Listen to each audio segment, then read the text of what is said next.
Assalamualaikum warahmatullahi wabarakatuh. Selamat siang.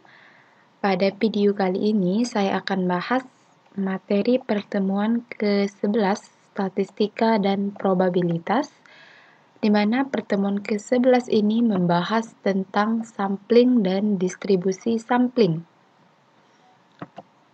Sebelumnya kita harus tahu dulu apa itu populasi dan sampel. Jadi populasi itu adalah kumpulan dari semua data yang mengidentifikasi suatu fenomena.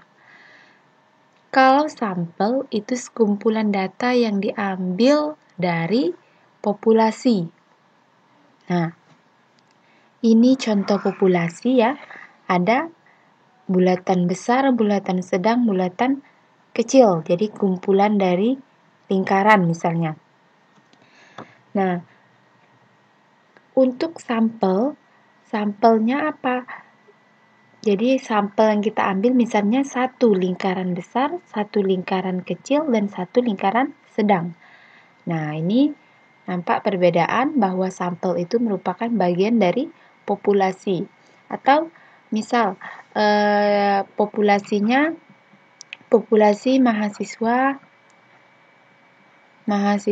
kumpulan mahasiswa SI tahun 2020.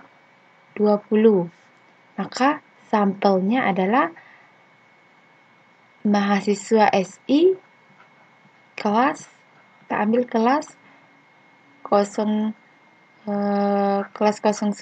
PS 4. Nah, ini adalah sampelnya. Mengapa sampling? Karena pertama kendala sumber daya. Jadi dengan adanya sampling, maka kita akan menghemat waktu, dana, dan sumber. Misalnya dari 100 anggota populasi yang mau kita teliti, kita ambil aja 10. Jadi dengan 10 kita akan menghemat waktu, dana, dan sumber daya yang lain.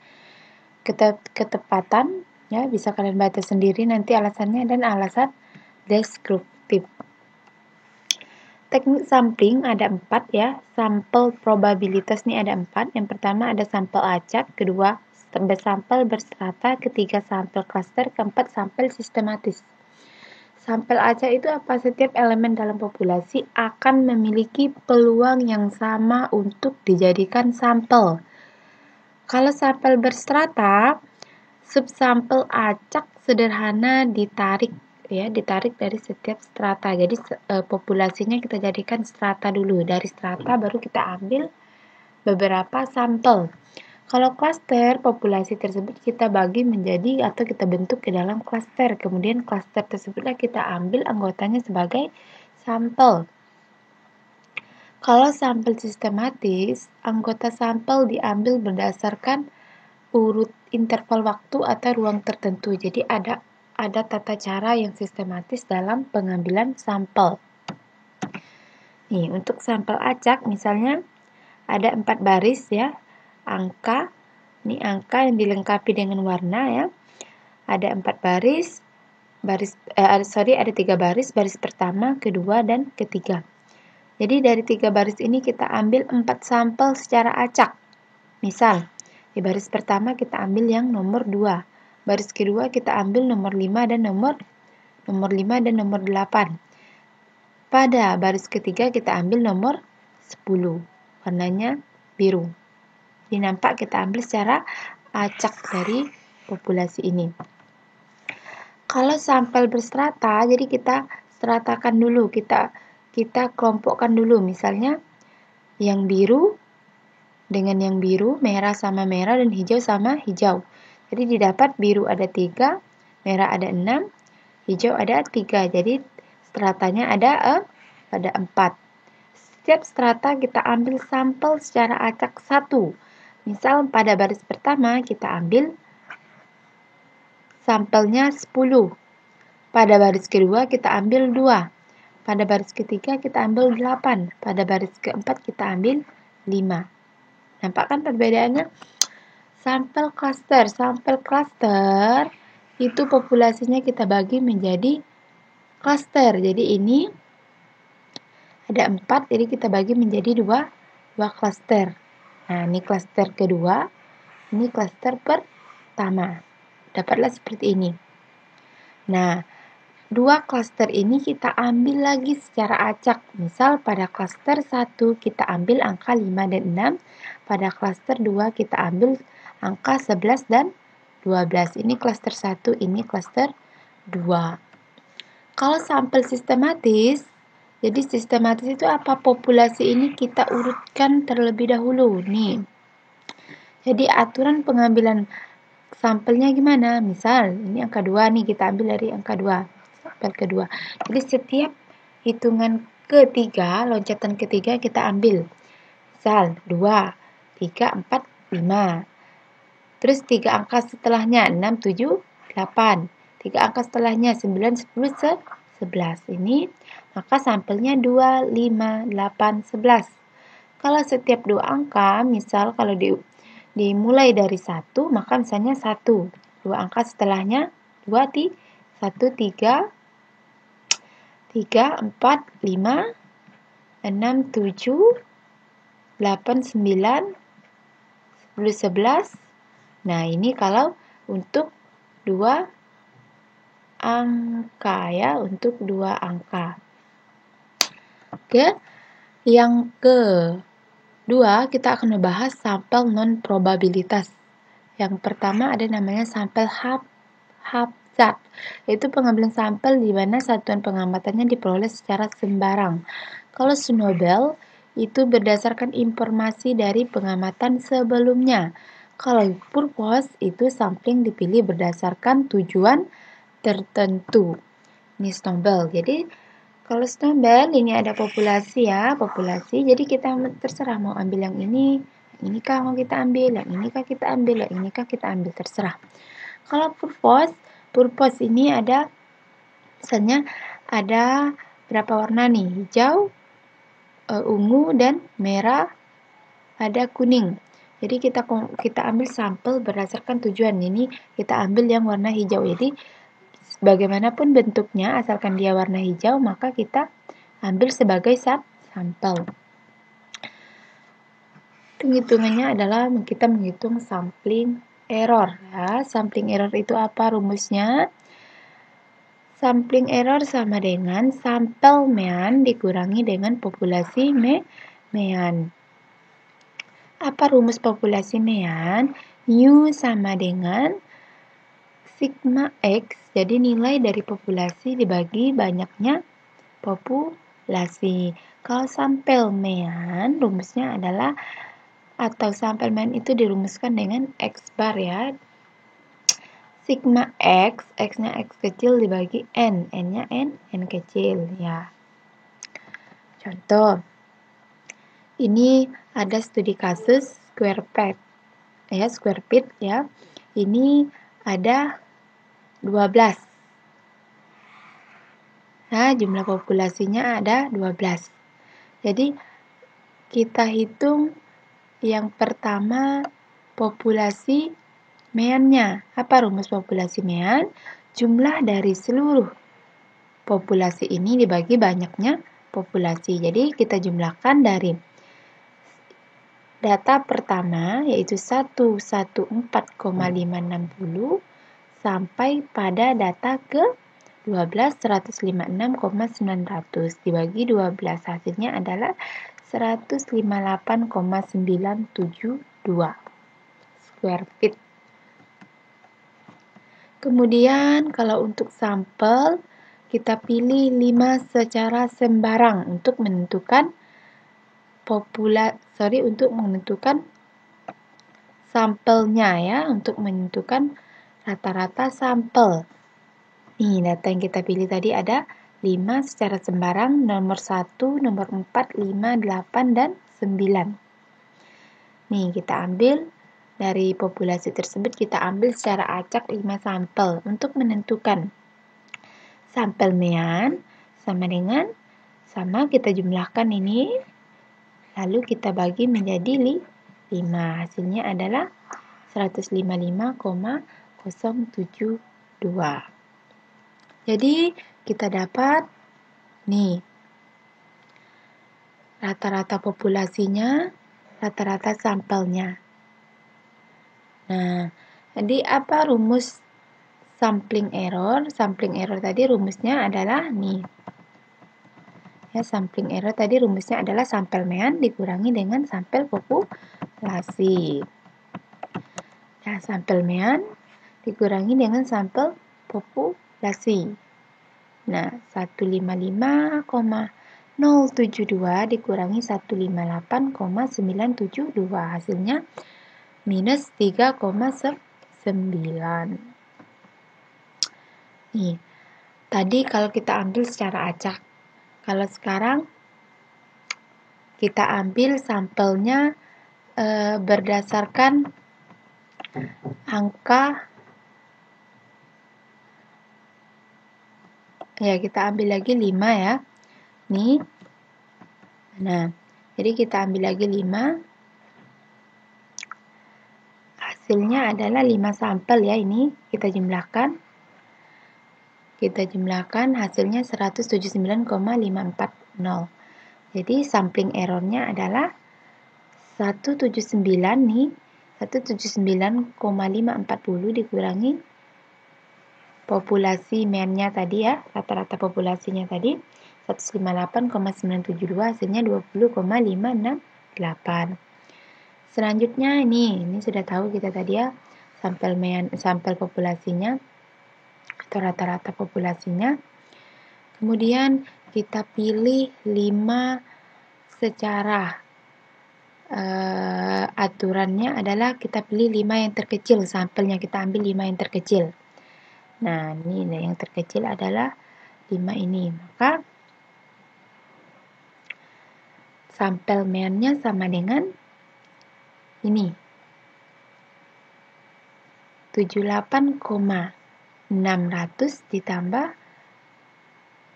88,200 ya, tambah 114,560 tambah 125 tambah 134,600 dibagi 5. Hasilnya adalah 108,232. Jadi, untuk menentukan sampling errornya adalah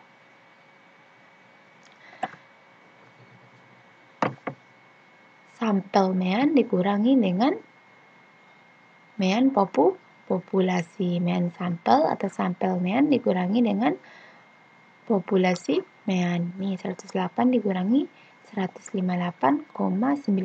Hasilnya minus 50,740. Nah, tadi kita ambil 5 terkecil. Sekarang kita ambil 5 terbesar dari data yang tadi. Ini kita jumlahkan dibagi 5, hasilnya didapatlah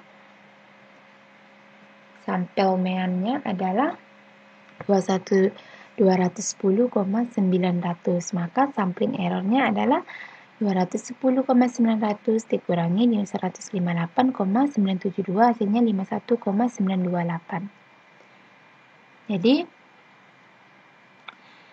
sampling error kalau untuk 5 yang terkecil tadi minus ini, kalau untuk 5 yang terbesar adalah 51,928. Nah, selanjutnya adalah distribusi sampling rerata. Jika dari suatu populasi kita ambil sampel berulang kali dan dari setiap sampel kita hitung reratanya, akibat kesalahan sampling maka kita memperoleh rerata statistik yang berbeda antara sampel yang satu dan yang lain.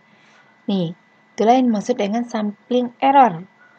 Kalau standar error, jika semua rerata statistik itu kita himpun, kita peroleh distribusi statistik rerata atau distribusi sampling rerata. Jika kemudian dari suatu distribusi sampling rerata itu kita hitung reratanya, maka rerata itu akan sama atau sangat mendekati parameternya. Nih buktinya. Ini ada 5 data. Nah, populasinya ada 5, jumlah populasinya misalnya ini populasi ya. Nilainya populasi yang pertama 1, 2, 3, 4, 5. Ini jumlah N dalam populasinya ada 5. Rata populasinya atau populasi meannya adalah, ini kita jumlahkan 1 tambah 2 tambah 3 tambah 4 tambah 5 dibagi dengan 5. Maka hasilnya adalah 3. Jumlah sampel atau N, misalnya kita ambil N-nya 2. Kita ambil 2 aja. 2 aja itu data 1 dan data 4. Maka mean sampelnya sama dengan 1 nih, data pertama 1, data keempat 4. 1 tambah 4 bagi 2 sama dengan 2,5. Artinya mendekati ya. Nih. Ini populasinya tadi 5. Kita ambil secara tadi kita ambil secara acak, kemudian kita cara pengambilan sampel yang selanjutnya dengan cara kombinasi. Jadi kita ambil 2. Rumus kombinasi apa? Kalau kita ambil 2, jadi ini 5 faktorial, ini jumlah populasi. 2 faktorial ini adalah kita ambil sampelnya 5 kurang 2 faktorial. Dengan faktorial itu mencari dengan mengalihkan bilangan sampai ke 1, yaitu 5 kali 4 kali 3 kali 2 kali 1. 2 faktorial 2 kali 1. 5 faktorial dikurangi 2 faktorial, hasilnya adalah 5 faktorial dibagi dengan 2 faktorial dikali dengan 3 faktorial. Nah, hasilnya ini 10. Nah, 10 maka kita jabarkanlah, dapat 10 sampel ya. Nah, kita jabarkanlah, berarti sampel ke-1 anggotanya 1,2. 1,2, jadi rata-ratanya 1 sampel pertama ya, 1 dan 2. Jadi 1 ini didapat dari 1,5 ini didapat dari 1 ditambah 2 ya, dibagi dengan 2. Jadi hasilnya 1,5. Nah, ini didapatlah distribusi ratanya ya, distribusi rata dari 10 sampel tadi. Kemudian kita hitung rata-rata distribusi sampling rata. Jadi, ini 30 dibagi 10, hasilnya 3. Simpangan bakunya adalah 97,5, ini rata kali fx dibagi dengan 10 dikurangi 3 kuadrat sama dengan 3 ini didapat dari sini ya, 3 kuadrat sama dengan 0,866. Nah, ini kalau kita cari tadi rata-rata sampel, sekarang rata-rata populasi. Ini didapat 3. Simpangan baku populasi. Ini tadi simpangan baku sampel ya. Jadi ini simpangan baku populasi, rumusnya adalah, ini kita masukkan semua, kita kuadratkan dikurangi 3 rata-rata populasi, maka hasilnya adalah 1,4142 atau 1,4. 5 ini didapat dari N-nya sama dengan 5. Oke, 3 ini didapat dari rata-rata populasi. Nah, sudah dapat tadi, maka new X sama dengan new populasi ya. Ingat, distribusi sampling rata-rata sampel sama dengan distribusi rata-rata distribusi sampling populasi. Ini untuk simpangan baku. Kalau untuk simpangan baku populasi tadi hasilnya ini, simpangan baku sampling hasilnya ini. Jadi berbeda ya, yang sama rata-rata populasi sama dengan rata-rata sampel, yaitu 3. Nah, rumus standar error atau galat baku ya, rumus standar error. Nah, kalau untuk rata-rata populasi dan rata-rata distribusi sampel itu sama.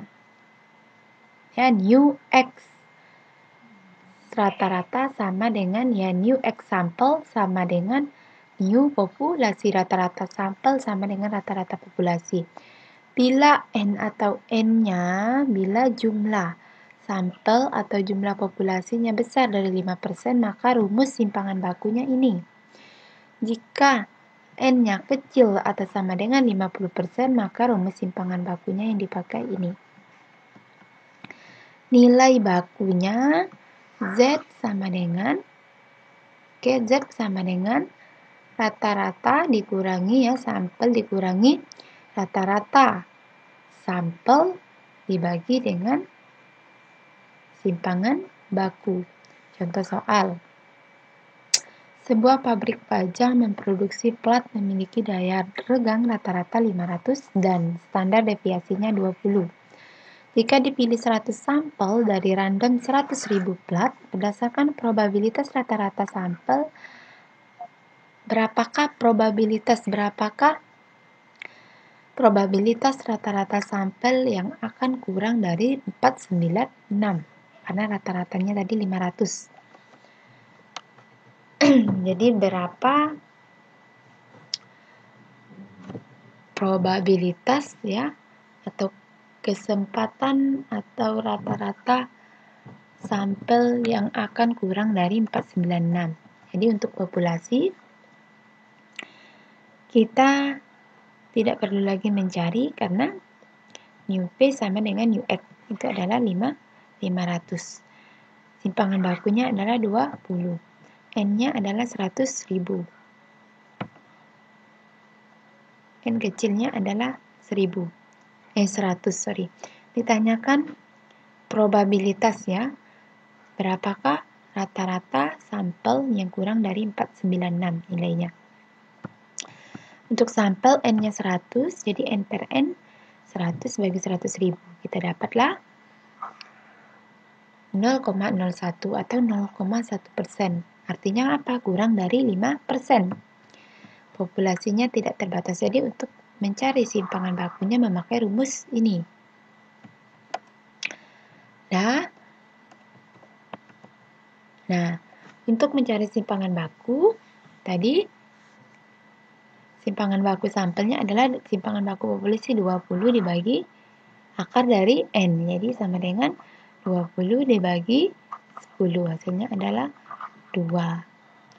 Yang ditanyakan tadi probabilitas munculnya sampel X yang rata-rata X yang kecil dari 96. Nah, ini angka bakunya. Artinya Z sama dengan 496 tadi dikurangi ini rata-rata populasinya 500 dibagi 2. Oke, hasilnya adalah min 4/2. Min 4/2 adalah min 2. Nah, jadi kita gambarkan kurvanya, ini Z 496. Jadi 496 ini 500, jadi ini yang kurang dari 496. Nah, inilah daerah yang menggambarkan bahwa probabilitas munculnya sampel rata-rata kecil dari 496. Nah, ingat min 2 ini nilainya adalah 0,0228.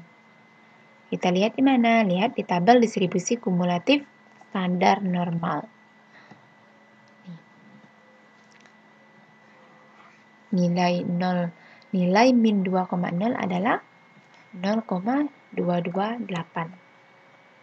Nah, di sini Jadi probabilitasnya hanya sebesar 0,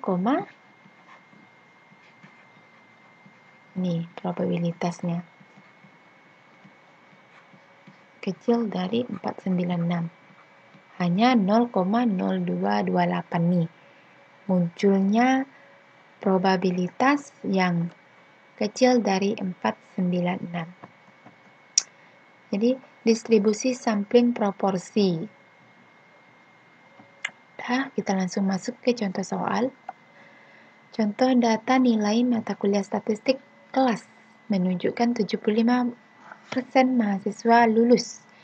Jika diambil sampel 50 orang secara acak, berapakah peluang paling sedikit 40 dari 50 mahasiswa tersebut yang dinyatakan lulus? Jadi ini 75% lulus, ini populasinya adalah 0,75. Jadi 40 dari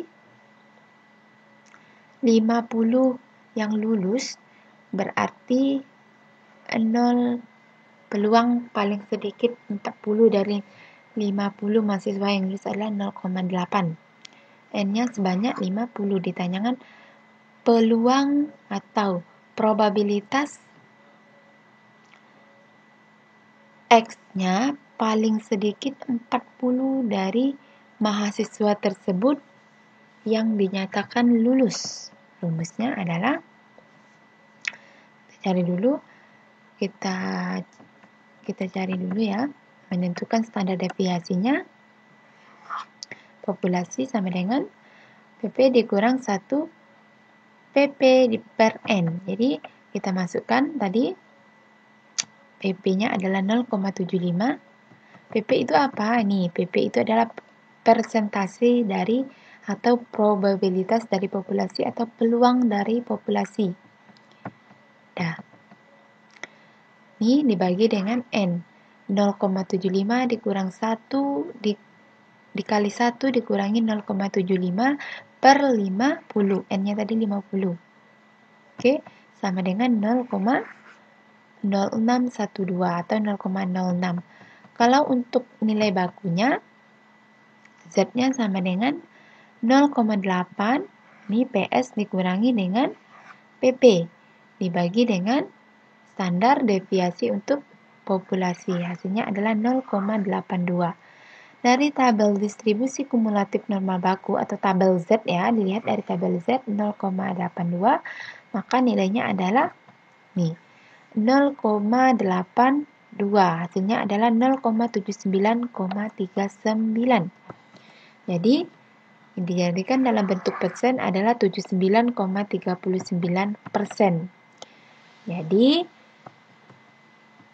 ini soalnya adalah peluang mahasiswa yang lulus sedikitnya dari 40 dan 80 adalah 73,39%.